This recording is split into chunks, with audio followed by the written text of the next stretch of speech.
Mark, tell me about Outro. What is it? So Outro is a telehealth clinic, an online clinic that's run in America for Americans. And what it does is it helps people to safely stop antidepressants. The essence of it is hyperbolic tapering, supported by nurse practitioner specialists that will oversee a gradual taper adjusted to the rate that someone can tolerate. They provide compounded medications to allow people to make up small doses. Can you explain for people that don't know what is hyperbolic tapering? The essence behind hyperbolic tapering is you have to know something about the way that the drugs affect the brain. And when it comes to antidepressants and other psychiatric drugs, very small doses of medication have much larger effects than people think. And taking an example like Effexor or venlafaxine, the smallest capsule available is 37.5 milligrams. And actually, 3 milligrams of venlafaxine has about half the effect of 300 milligrams. So what seems like a tiny homeopathic, laughable dose actually has a very big effect on the brain. And what it means in practice is when there's not much drug in the brain, all the receptors of the brain that the drugs connect to are open for business. And so every milligram of drug has a large effect, a bit like the game of musical chairs. At the beginning of the game, it's very easy to find a seat. As there's more and more drug in the system, every extra milligram of drug has less and less effect, like at the end of the game of musical chairs. A lot of doctors will recommend what's called linear tapering. If you're at 150 milligrams of Effexor, they'll say, why don't you go down to 112.5, then 75, then 37.5, and then 0. You're reducing by 1 capsule every couple of weeks. The problem is, in terms of effect on the brain, that has a larger and larger effect as you go down to lower doses. So that's almost like you're jumping off a cliff at the end, and people get into huge trouble when they do that. And so a more sensible way to help people stop their drugs is what's called a hyperbolic taper, which basically takes into account that curve and goes slower and slower at the end. And that often requires using non-standard formulations of the drug, things like liquids, things like sometimes people do it at home, what are called off-label options, crushing up tablets or opening up capsules to count beads, or you can go to a compounding pharmacy. If you go down more carefully, more people can come off the drugs with far less side effects. It takes longer. So the process is not a few weeks. It's often months, sometimes more than a year for long-term users. But we know if people do that, they have much less trouble. They're much less likely to have long-term problems. Okay. So, Mark, you're based in the UK. How do you set this up in America? So you're right, I work in London.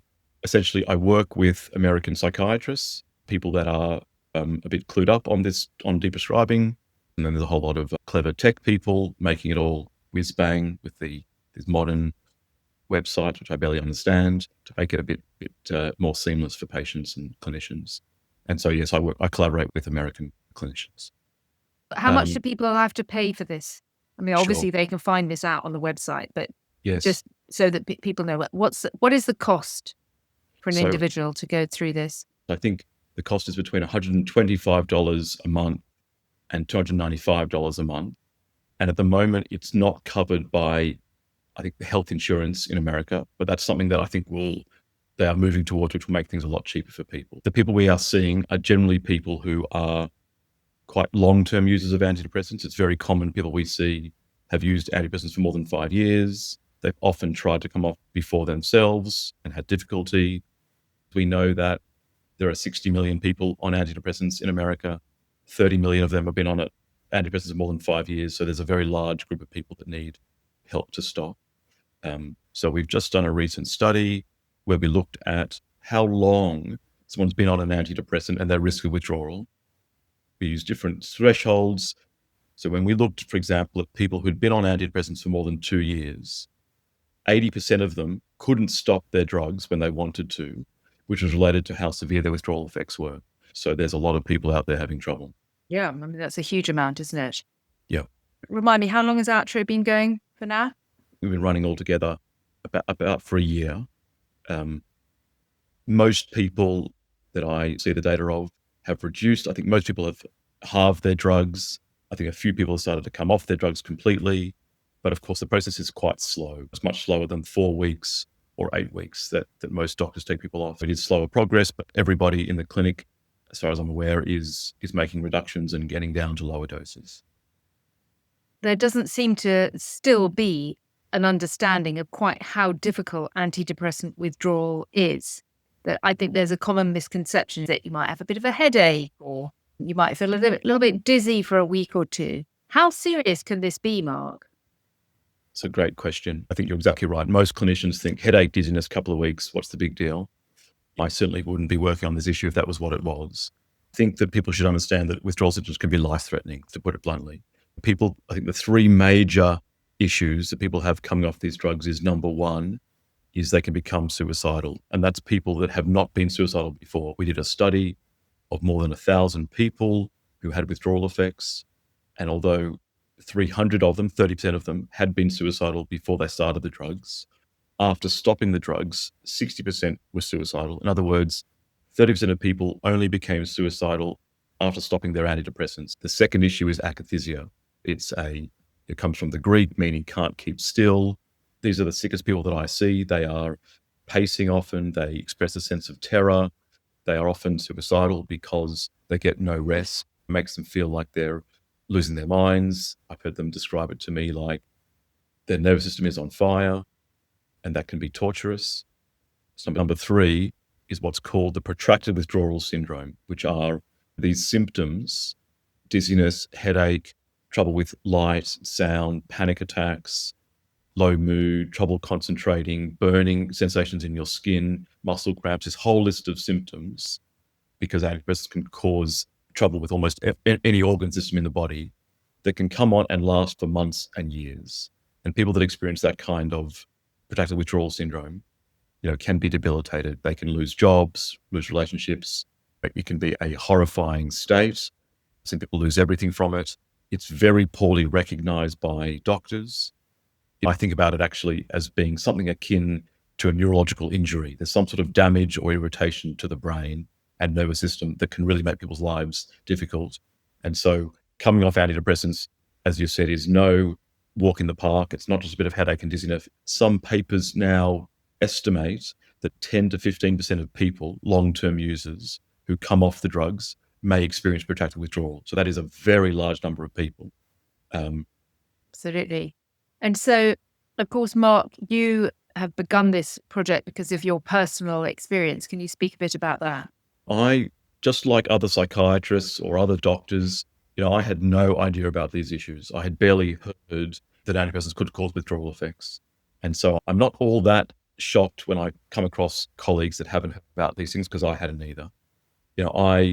I only found out about them when I almost died coming off my antidepressant. So after about 13 years on escitalopram or Lexapro, I tried to come off it. I came off over 4 months. I thought that was quite slow because it was about 4 times slower than guidelines recommended. But when I got down to what I thought was a tiny dose, 1 milligram, my world exploded. I had trouble sleeping. I would wake in the morning in full-blown panic, terror, like I was being chased by a wild animal. That state of panic would last for 10 hours of the day. I took up running. I ran till my feet bled. In that period of time, I thought, I can't keep living like this. It was the first time that I had seriously contemplated taking my life. The issues that had put me on the drugs were nothing like the issues I had when I came off them. I was a existentially distressed young medical student. When I came off the drugs, I had symptoms I'd never had before, to a severity I never thought was possible. After I started publishing about this topic, I've received tens of thousands of emails, mostly from Americans, asking me to help them come off their medication. And so, Mark, how are you now? Have you managed to come off all of the drugs? It took me in the end about 6 years to come off all those drugs. I've been off them now for about 4 or 5 months.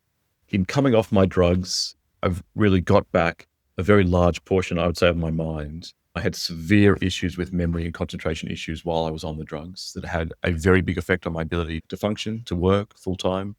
I still have some residual effects. I can't say that I've walked out of 21 years of using these drugs without any lingering issues. I still have some fatigue. I still have a lot of emotional blunting, which I find very upsetting in lots of ways.